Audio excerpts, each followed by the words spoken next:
This is the second video discussion of Immanuel Kant's Critique of Pure Reason.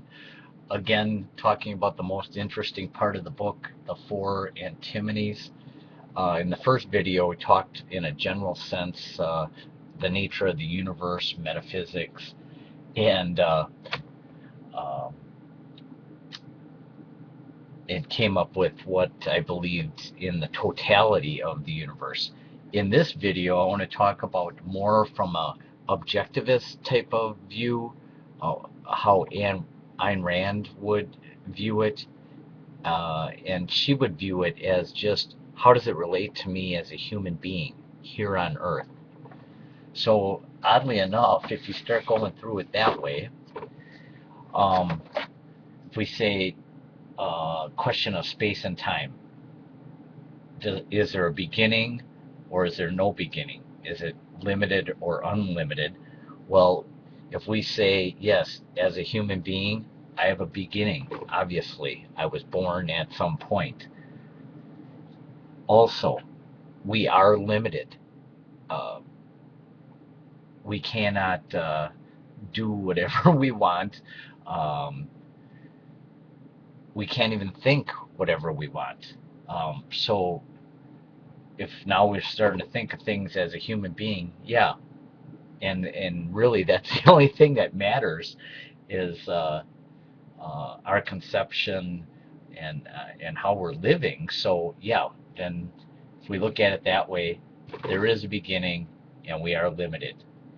And again, these are going to carry through on the other four, similar to the other way, when we're looking at the universe in its totality. Um, Atomism, are there simple parts? In the entirety of the universe, this makes no sense whatsoever. But as a human being, I think Ayn Rand would say, yeah, there is a simple part to us, and that's our mind, our body.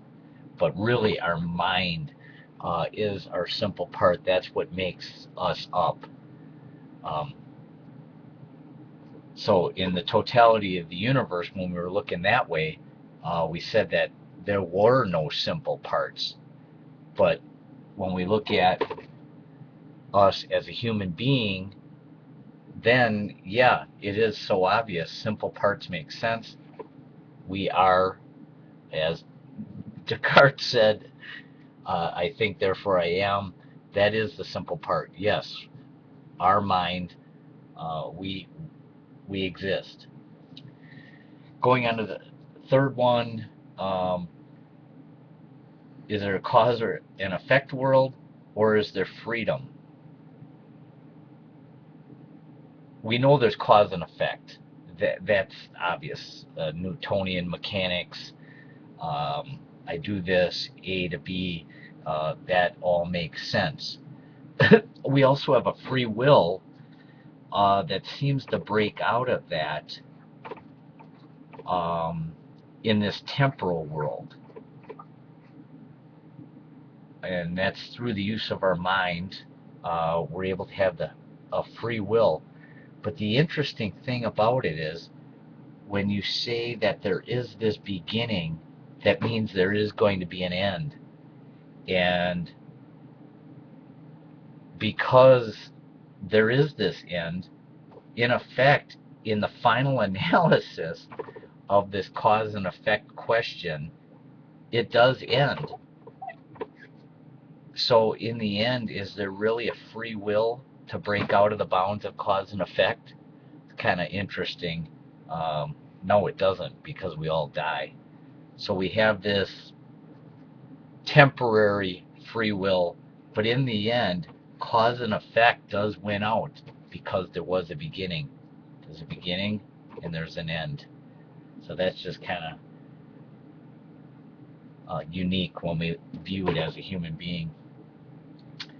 And then down to the last, and what people probably consider the most important, is there a God or not? Yes or no? Um, I go back to the question again. Um, Once you consider the fact that there is evil in the world, um, And that doesn't make any sense. How could a God allow any evil? So I just keep going back to no, that doesn't make any sense. Why would God create a world with evil and atrocities and all of that? So it would seem that when it is the end, as Ayn Rand states, um, it's not the me that would end, but the world that ends.